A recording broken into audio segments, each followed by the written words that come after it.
ప్రకాశం జిల్లా Ongole housing board కాలనీలో నూతనంగా నిర్మించిన 33/11 కేవీ విద్యుత్ ఉప కేంద్రాన్ని విద్యుత్ శాఖ మంత్రి గొట్టిపాటి రవికుమార్ ప్రారంభించారు. ఈ కార్యక్రమంలో Ongole MLA Damacharla Janardhan, HUDA chairman Riyaz, joint collector కల్పనతో పాటు పలువురు ప్రజాప్రతినిధులు, అధికారులు పాల్గొన్నారు. ఈ సందర్భంగా మంత్రి గొట్టిపాటి రవికుమార్ మాట్లాడుతూ భవిష్యత్తులో విద్యుత్ వినియోగం మరింత పెరిగే అవకాశాలున్న నేపథ్యంలో రాష్ట్ర వ్యాప్తంగా కొత్త విద్యుత్ ఉప కేంద్రాల నిర్మాణంపై ప్రభుత్వం దృష్టి సారించిందన్నారు. ఇప్పటికే జిల్లాలో 20 విద్యుత్ సబ్స్టేషన్లు నిర్మించామని, మరిన్ని నిర్మాణంలో ఉన్నాయని తెలిపారు. గత ప్రభుత్వ హయాంలో విద్యుత్ రంగం నిర్లక్ష్యానికి గురైందని ఆరోపించిన మంత్రి ప్రస్తుతం రైతులకు నాణ్యమైన విద్యుత్ సరఫరా చేస్తున్నామని చెప్పారు. అలాగే సూర్యఘర్ పథకం ద్వారా పేదలకు సోలార్ విద్యుత్తును ఉచితంగా అందించే దిశగా ప్రభుత్వం చర్యలు తీసుకుంటుందన్నారు. విద్యుత్ అవసరాలను దృష్టిలో ఉంచుకుని ఒంగోలులో 3.5 కోట్ల వ్యయంతో ఈ ఉప కేంద్రాన్ని నిర్మించామని, మరో ఉప కేంద్రాన్ని కూడా నిర్మించాల్సిందని వెల్లడించారు. ఒంగోలులో 33/11 కేవీ సబ్స్టేషన్ 3,80,00,000 రూపాయలతోటి బాబు గాజు ఒకనే 3,80,00,000తోటి 6 నెలల క్రితం శంకుస్థాపన చేశాం. ఇమీడియట్ గా మళ్ళీ ప్రారంభించడం జరిగింది. ఈ చుట్టుపక్కల ప్రాంత ప్రజలకి లో వోల్టేజ్ సమస్య ఉండటం కోసమే ఈ కార్యక్రమం చేశాం అనమాట.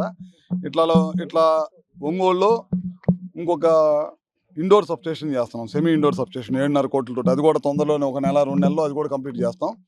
మనం ఉమ్మడి ప్రకాశం జిల్లాలో ఇప్పటిదాకా 25 సబ్స్టేషన్లు కడుతున్నాము కూడా. ఎందుకంటే లో వోల్టేజ్ ఉండకూడదనే దానికోసం ఈ కార్యక్రమం చేస్తున్నాము. అది కూడా తొందరలోనే పూర్తి చేస్తాం అన్నీ కూడా. అదే కాకుండా 220 కేవీ సబ్స్టేషన్ ఎర్రగొండపాలెంలో చాలా పెద్ద ఎత్తున 65-70 కోట్ల రూపాయలతోటి చేస్తూ ఉన్నాం. అదొకటి ఇందా చెప్పారు ఎమ్మెల్యే గారు. కొత్తపట్నం దగ్గర ఒక 132 కేవీ సబ్స్టేషను, అట్లానే తాళ్ళూరు దగ్గర ఒక సబ్స్టేషను. ఇవన్నీ కూడా లో వోల్టేజ్ రోజుకి విద్యుత్ వాడకం పెరుగుతుంది కాబట్టి లో వోల్టేజ్ తగ్గించాలి అనే ఉద్దేశంతో, పవర్ ట్రాన్స్మిషన్ బాగుండాలి అనే ఉద్దేశంతో పెద్ద సబ్స్టేషన్స్, ట్రాన్స్కో సబ్స్టేషన్స్, అదేవిధంగా డిస్కమ్ సంబంధించిన 33/11 కేవీ సబ్స్టేషన్స్ ఇవన్నీ కూడా కడతా ఉన్నాం అనమాట. ఇదే చేయడం కాకుండా ఒంగోలులో దాదాపు 240 టవర్స్ వేస్తున్నాం. ఆర్డీఎస్ఎస్ కార్యక్రమంలో చాలా పెద్ద ఎత్తున ఆర్డీఎస్ఎస్ కార్యక్రమం జరుగుతుంది. సూర్యఘర్ ద్వారా కేంద్ర రాష్ట్ర ప్రభుత్వాలు కలిపి ఎస్సీ ఎస్టీలు ఇళ్ల మీద 200 కిలోవాట్లు వాడే వాళ్ళందరూ కూడా ఉచితంగా సోలార్ ఇవ్వాలనుకున్నాం. 1,20,000 ఖర్చు పెడుతున్నాం. కేంద్ర ప్రభుత్వం, రాష్ట్ర ప్రభుత్వం కలిసి అవి చాలా పెద్ద ఎత్తున జరుగుతూ ఉన్నాయి. అవి కూడా ఇంకా వేగవంతంగా జరగాలని చెప్పి ఎస్సీ గారికి చెప్పాను. ఇంకా ఈ చేయంగా ఇందాక ఎమ్మెల్యే గారు ఇంకా కొంతమంది వస్తున్నారు, ముందుకి పెట్టుకుంటా ఉన్నారు. వాళ్ళకు కూడా తప్పకుండా చేపిస్తాం. రాబోయే రోజుల్లో బీసీలకు కూడా కేంద్రం ఇచ్చే సబ్సిడీతో పాటు రాష్ట్రం కూడా అదనంగా ఇంకొక 20,000 ఇచ్చి అవి కూడా చేయించే కార్యక్రమం చేస్తున్నాం. విద్యుత్ శాఖ సంబంధించి ఎప్పుడు జరగనన్ని కార్యక్రమాలు చాలా పెద్ద ఎత్తున జరుపుతున్నాం. ఎందుకంటే విద్యుత్ వినియోగం పెరుగుతుంది, రాబోయే రోజుల్లో విద్యుత్ వాడకం పెరుగుతుంది కాబట్టి అనుగుణంగా లో వోల్టేజ్ కానీ వీటన్నింటినీ కూడా అధిగమించాలంటే ఇవన్నీ కూడా నిర్మించాల్సిన అవసరం ఉంది. గత 5 సంవత్సరాల్లో పోయిన గవర్నమెంట్ అన్నింటిని కూడా విస్మరించింది కాబట్టి ఈ సంవత్సరం కొద్దిగా ఎక్కువ ఒత్తిడితోటి ఈ కార్యక్రమాలన్నీ చేస్తున్నాం. రాబోయే రోజుల్లో కూడా మన జిల్లాకు సంబంధించి ముఖ్యంగా అగ్రికల్చర్ కనెక్షన్స్ కూడా ఇందాక చెప్పాను, ఎస్సీ గారికి చెప్పాను.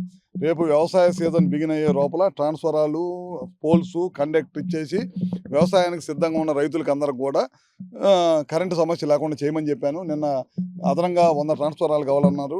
ఏమంటే డిస్కమ్స్తో మాట్లాడి ఇమీడియట్గా ఇప్పిస్తానని చెప్పాను. తప్పకుండా వ్యవసాయదారులకు ఏ విధమైన ఇబ్బంది లేకుండా ట్రాన్స్ఫరాలు కానీ, పగలపూట 9 గంటల కరెంట్ ఇవ్వడం కానీ ప్రభుత్వం కట్టుబడి ఉంది. ఈరోజు ఒంగోలులో 7 నెలల ముందు 33 కేవీ సబ్స్టేషన్ ఒకటి ఇక్కడ భూమి పూజ చేసాం. ఆ తర్వాత కంప్లీట్ చేసుకొని ఈరోజు ఓపెన్ చేసుకోవడం జరిగింది. అదేవిధంగా దానికి 3,80,00,000 రూపాయలు దానికి ఖర్చు పెట్టడం జరిగింది. ఎందుకంటే కొంత అప్ అండ్ డౌన్స్ ఈ ఏరియాలో ఉందని చెప్పేసి ఆ రోజుండే ఇక్కడ ప్లేస్ని కూడా ఐడెంటిఫై చేసుకొని, ప్లేస్ కూడా వేరే వాళ్ళకి అలాట్ అయి ఉంటే దాన్ని కూడా క్యాన్సిల్ చేసి దీని సబ్స్టేషన్ ఇక్కడ పెట్టడం జరిగిందని చెప్పి కూడా తెలియజేస్తూ ఉన్నాం. దాంతోపాటు ఎస్సీ ఎస్టీ నివాసాలకి 2,735 నివాసాలకు గాను దగ్గర 31 కోట్ల రూపాయలు దానికి ఖర్చు పెట్టడం జరిగింది. అదేవిధంగా హై టవర్లు ఉండేవి కూడా 230 హై టవర్లు కూడా పెట్టారు. దానికి ఆల్మోస్ట్ 110 టవర్లు కూడా ఆల్రెడీ ఫిక్స్ చేయడం జరిగింది.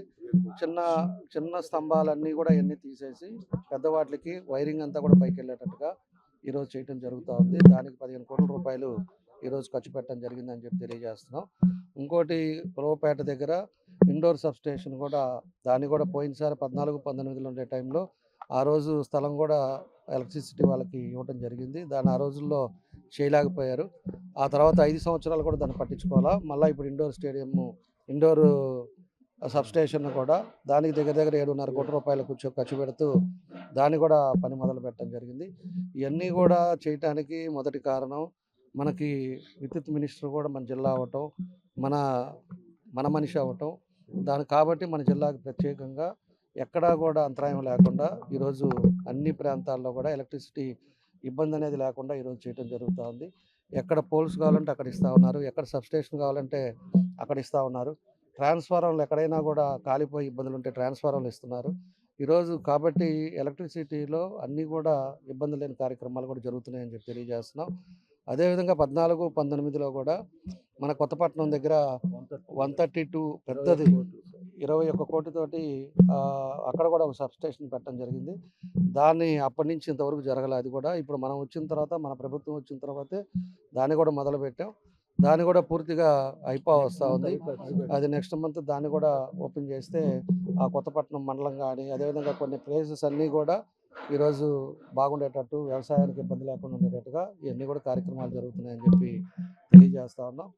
కాబట్టి ఇవన్నీ కూడా మన మంత్రి రవి గారికి ప్రత్యేకించి ఏది చెప్పినా కూడా ఆయన ఇమీడియట్గా దాన్ని శాంక్షన్ చేపట్టడం, ఇవన్నీ కూడా జరుగుతున్నాయని చెప్పి కూడా ప్రజలు కూడా అర్థం చేసుకోవాలని చెప్పి తెలియజేస్తూ, అదేవిధంగా మా జేసీ గారికి, మన రియాజ్ గారికి, అదేవిధంగా ఎస్సీ గారికి, డిఈ గారికి, తర్వాత మన ఏఎంసీ వెంకటరావు గారికి, అందరికి వచ్చిన వాళ్ళందరికీ కూడా ఈ డివిజన్ అధ్యక్షులు, అదేవిధంగా మారుతీరావు కానీ అందరూ కూడా ప్రతి ఒక్కరికి నా అభినందనలు తెలియజేస్తూ సెలవు తీసుకుంటాను. Thank you.